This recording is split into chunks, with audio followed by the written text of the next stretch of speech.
Okay, so good morning, good afternoon, and good evening po sa ating lahat. And welcome po sa ating Zoom webinar. At ipapakilala ko po sa inyo ang na-miss nating speaker na napakagaling. At nakabase po sa US of A. Walang iba kundi ang ating butihing SMD Jaja. Go ahead. Ayan. Thank you, JJ. Magaling konti. Wag naman yung napakagaling. Baka hindi ako makakip up sa expectation. Anyway, so maraming salamat po to everyone. Sige, mag-share na po ako ng screen. Sana alam ko kung paano.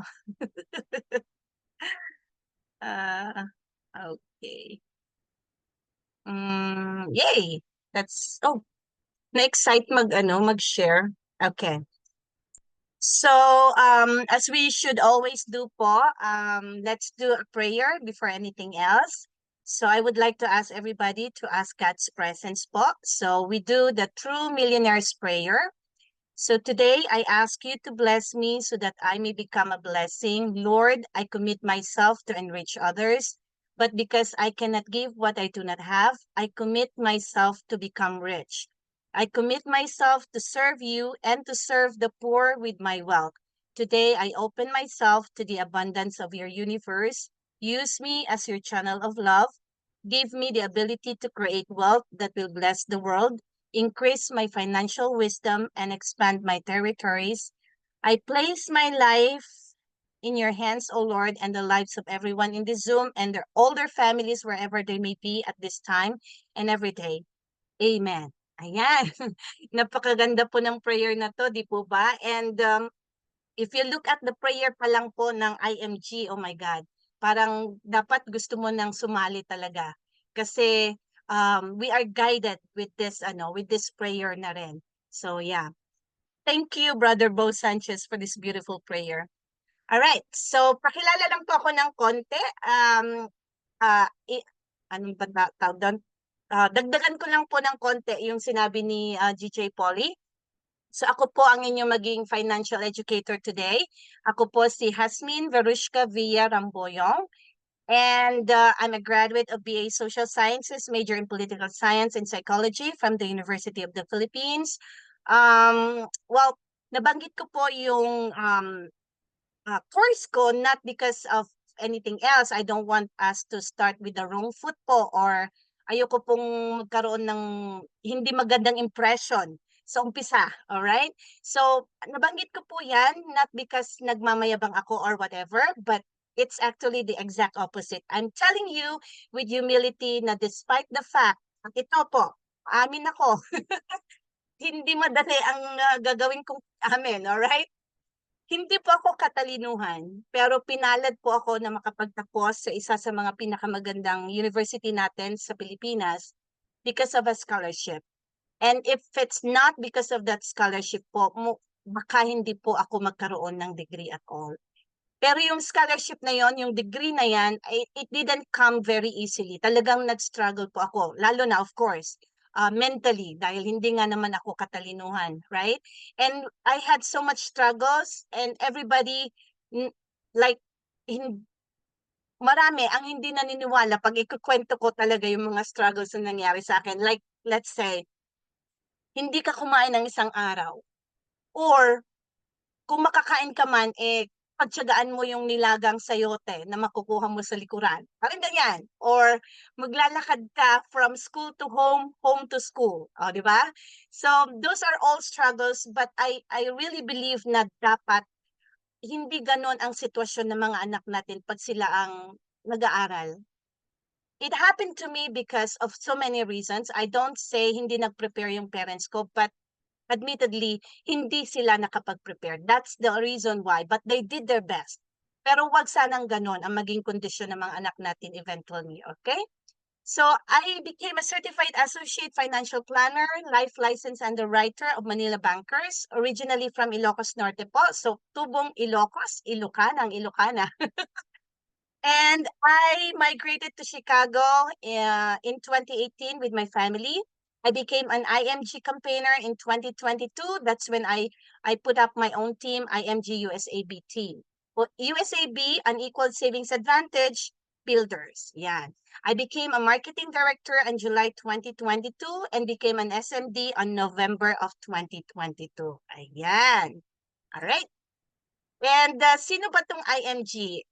Before discussing anything else, hindi IMG ang yung pinaka-topic po natin, but let me just introduce who we are. All right? IMG is one of the biggest and fastest growing financial services companies in the Philippines today and going worldwide. And I want you to ask, paano? How? And if there's one thing po na I can share throughout this presentation is that I want you to become a critical thinker. Huwag pong bastang-bastang tanggapin kung ano yung ilalatag ko sa inyong harapan. Not even by the people you trust or who seem credible. Magtanong po tayo. Be inquisitive. How? Paano? Paano naging biggest and fastest growing financial services ang IMG? But you may be surprised kasi napakasimple lang po yung sagot dyan. It's because IMG has a simple system na doable at saka duplicatable. Yan. And it's the same system. That is why IMG became the pioneering global financial services marketing company na nakapag-assist po, not just thousands, millions na po, to achieve financial security through financial education and building a proper financial foundation.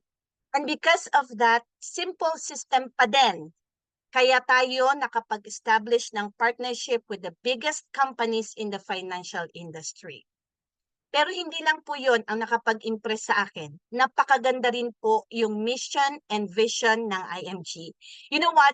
Marami po ang magagandang bagay, but it depends on how it's being used. Itong IMG system na to, I can say it's a beautiful tool. It's a powerful yet simple tool. Pero dahil sa mission po niya, lalo po akong na-impress. And what is the mission? To help every families to achieve financial freedom. And we do not want any families to be left behind. And the vision is to create the new industry where everyone is able to earn what the wealthy are earning and bringing the secrets of the wealthy people to all. Diba? Napakaganda po. Pero aaminin ko po sa inyo, hindi ko po ito nakita agad. Nung unang na-introduce sa akin ng IMG years ago, years before I became a campaigner in 2022. It was introduced to me ng isang close friend ko pa, not just friend, family, a relative actually. And it wasn't just one person who introduced IMG sa akin. Several persons, pero hindi ko yun nakita agad. So I went in a circle actually. So na-introduce siya sa akin years ago. I didn't mind it much. And then I came across WSB, World System Builder. Ito po, yung logo na nandyan, yung WSB. And then I said, sana may ganyan din sa Pilipinas kasi gusto ko ito para sa pamilya ko. And then it came to my realization po na naibigit na po pala sa akin ito noon. But again, I said, I didn't notice it before. So sana po, yung sana na sinasabi ko ay nandun na pala, dumaan na pala sa consciousness ko, dumaan na pala sa akin, na-introduce na pala, but hindi ko lang siya kasi pinansin. So I just hope po na sana hindi mangyari ito sa inyo or sa mga taong kinakausap nyo at the moment. Sana hindi nila mapalagpas yung opportunity na to. Alright? And ano ba itong muntik ko nang napalagpas? It's the opportunity to learn financial security not just for myself, but for my family not here in the US, but most especially my family in the Philippines. And you can see now kung ano po yung big why ko dito sa IMG. Alright? Ang matulungan ang pamilya ko sa Pilipinas. But I must be honest po, it's actually it's easier said than done. Dahil sa totoo lang po, with all honesty, kinakalampag ko pa rin sila hanggang ngayon. Dahil naniniwala ako na ito ang talagang makakatulong sa kanila instead of the usual way of helping na magpadala lang ng pera, you know. I'm not asking that, they're depending on me. They cannot depend on me now, especially now that I know about IMG. Pero admitted or not, tayong mga nasa abroad, ito yung usual way po natin of helping them, di ba? Kung meron silang pangangailangan, padala. Kung meron silang gustong gawin, padala, right? But again, rather than giving a man a fish for him to live a day, teach men how to fish and surely they will live a lifetime. Di ba? Pero again, let's ask, let's be critical. How? Paano? Ito po. Itinuturo po dito sa IMG kung paano tayo mag-create, mag-build ng solid financial foundation, right? And dito makikita natin yung order of priorities. Yan. Just like a usual house, a regular house, yung foundation natin, yung financial foundation natin, it has to be built from the ground up. There's no other way. Hindi pwedeng lagpas-lagpas yung from step 1 punta ka sa step 2, punta ka sa step 5, ganon. It has to be step by step para maging solido talaga yung foundation. You know what? I grew up in the barangay, Pagudpud. And